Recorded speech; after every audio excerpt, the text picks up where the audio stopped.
The coach, Wimp Sanderson, with us. Oh, that right. He's on the JohnstonRVCenter.com hotline. He is presented by the Riddleworks division of Crayworks. How are you this morning, Coach? I'm doing okay. I'm doing fairly well. I've had COVID, but I'm okay. Oh, no. Well, I had it too. Lance had it. My family's had it. About everybody I know has had it. Yeah. Are you on the other side of it? Yeah, I'm better. I'm Sunday, Okay. Monday. I'm fine. I shouldn't even say that. Well, that's okay. No. Our thoughts and prayers. Hey, Well, Did you know Ron Franklin? We didn't mention this earlier. I but did know Ron Franklin. Yeah. He did some games, and Ron Franklin was a very good announcer and did a good job. I didn't find out till this morning that Barry told me. Yeah, he that he passed away. He and Mike Gottfried, I mean, Coach, they were as good as it came to me. Now, that's part of my childhood. When they were doing an SEC football game, that's about as good as it was.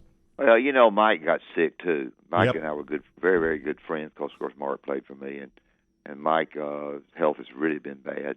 He's still living, I think. I think you're right. Yeah, he's in very, very bad health and had to give it up. Couldn't go any longer.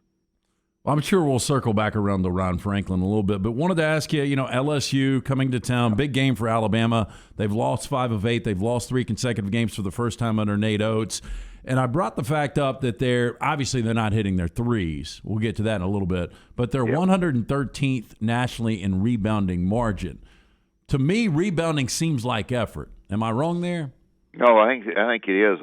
Basically, a lot of it is effort. There's no doubt about it. You've got to, just one of the best rebounders I ever had. Didn't jump that well, but he got the rebound off. Yes, you got to block out, and you got to be where the ball is sometimes, but you got to go get it a lot of times. I think effort's a big part of it. It's not all the part of it. You have a lot of Lance. You have a lot more long rebounds now because of 3-point shots than you used to have because you're shooting the 3 more. So you've got to run them down.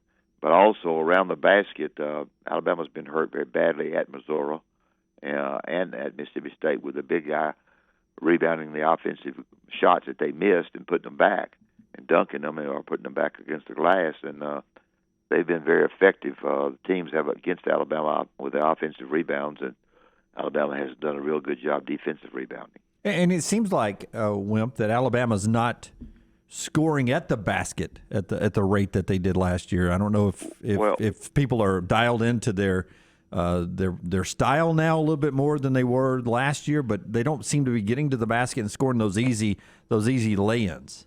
Well, Quinley has done a great job into the last couple of games of getting the ball to the basket. They've Auburn put a bigger guy on him with a lot of reach that affected it some, and they did a little bit of quick switching with their post people to kind of help against him with long arms and stopped him some. And Lance's evaluation or your evaluation of their threes, they went 3 games and made 7, which is not enough if you're going to shoot that many threes. So it's been a combination of some turnovers. JD comes in and turns it over too much, not rebounding the way they should on both ends, and the turnovers, and poor shooting. Those 3 combinations will get you beat in close games, and they've lost certainly a very close game against Mississippi State. So, did you ever think this team would lose 3 in a row this year?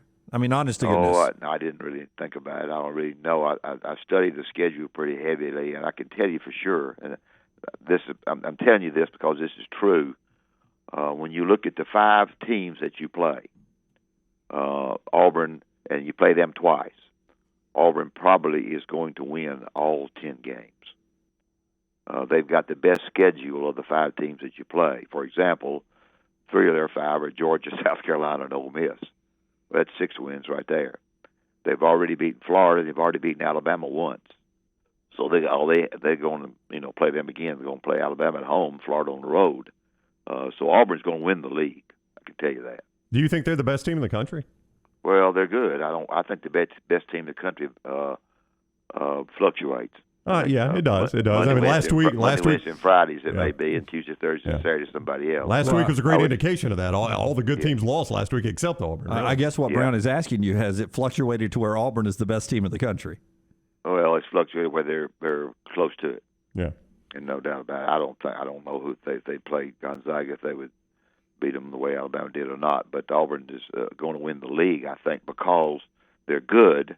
but also the schedule has fallen where they have a better schedule. Kentucky, for example, they have Alabama twice, Florida twice, Tennessee twice, and LSU twice, along with Vandy. That's quite different than what I told you, Georgia, South Carolina, and Ole Miss.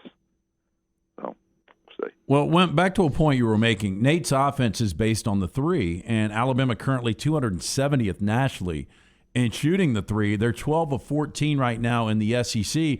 You go back to last year, they shot almost 38% in league. They're shooting 27% in league play this year. And my question to you is, when you've got Quinterly and you've got Shackelford and you've got Ellis, can these guys, can they come out of the shooting slump, or are you just watching guys that really just can't consistently shoot the three right now? Well, I think it's the defense is the big part of it, and they're playing a good defensive team in LSU. I think Alabama wins tonight, personally, if you didn't ask me that, but I'll tell you that. I think, they're going through shooting slumps a little bit. You just try to encourage them and be darn sure they're shooting open threes and good threes and better threes than they've been shooting. If they do that, then Shaq's a very good shooter. They need to shoot maybe he feels like a little bit better three than they've been shooting, and that will clean it up. So you've got to work very hard offensively to get yourself open, screen for people, run the floor. Their theory is that your 2-point shots or 2-point baskets are going to come through layups, through offensive boards, and they've done fair with that. They've got the layups out, and then they've got some offensive boards at times, but not enough. And then the threes have been cold. So to answer your question, I think you can come out of the slump. Yes, just shoot a little bit better three.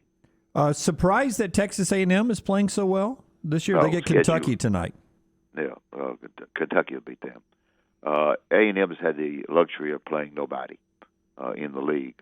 I say nobody, the easier of the groups, and they've gone into the places that the teams are not very good, the Georgias, these people, and they've gotten out with a 2-point win or a 3-point win. He's done a good job with them. But the schedule has been the factor there. Now, as the schedule toughens, then they'll drop down. If you want a surprise team in the league, you would certainly say A&M because of just what you said. If you want a disappointing team in the league, then you pick Arkansas. They go last night. They beat South Carolina. It's not very good either. And Arkansas goes zip for 11 but from the three, never make a three. Yeah, how about that? Ends the streak for them that dates back to 1989. Isn't that crazy? Yeah, it is crazy. Yeah, the third longest one in the country of made threes in a game, at least one, and they're 0 for last night. Ends the streak, they crazy. Were. They've got a decent team. They're certainly not what we thought they were going to be. When I first got on the show, I said Alabama, Auburn, and Arkansas, the 3 A's, and that's not correct. Alabama's still in good shape, I think. I think, as I said, I think they have a good chance to win tonight. I don't know that, but I think they do. And so we'll have to see. But the league is, a little bit weak at the bottom, but pretty tough, pretty darn tough at the top. The coach, Wimp Sanderson, with us for a few more moments on the JohnstonRVCenter.com hotline. He's presented by the Rental Works division of Crane Works. I don't know how long ago this was, but you said something to me, and I'm just going to prove a point to you here, Coach, that I can admit when I'm wrong. You said something to me to the effect of, you think Tom Crean is a good coach because he came on your show and gave you good answers. Yep. And you were absolutely right about that. And I was wrong.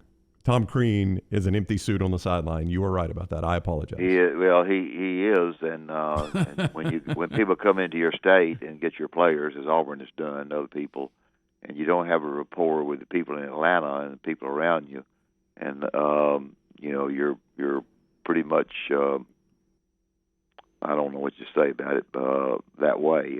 Now there are people who will come in with a pretty good phony interview. They'll phony it up a little bit with your interview, and you'll hang up and say, "Woo, boy, get him on again." Oh, he was fantastic. I'm not going to lie. He was the Indiana coach at the time. He was terrific. And I'm not criticizing you for that's your job to decide if a guy interviewed well, and he did. So he's not going to make it. There'll be a change probably, and don't quote me on this. I don't know it. But I wouldn't be surprised. Let me put it that way. How good is that job, though, if it comes open? Yeah, that's what I was going to ask. I wouldn't be surprised if the Georgia and South Carolina jobs both came open. They haven't been to an Elite Eight since 1983. They haven't been to the Sweet 16 since 96. That was Jim Herrick, right? 96. That was I'm Herrick. gonna tell you one thing. When Hugh Durham was there, brother, you better strap him in, brother. He could go get the players.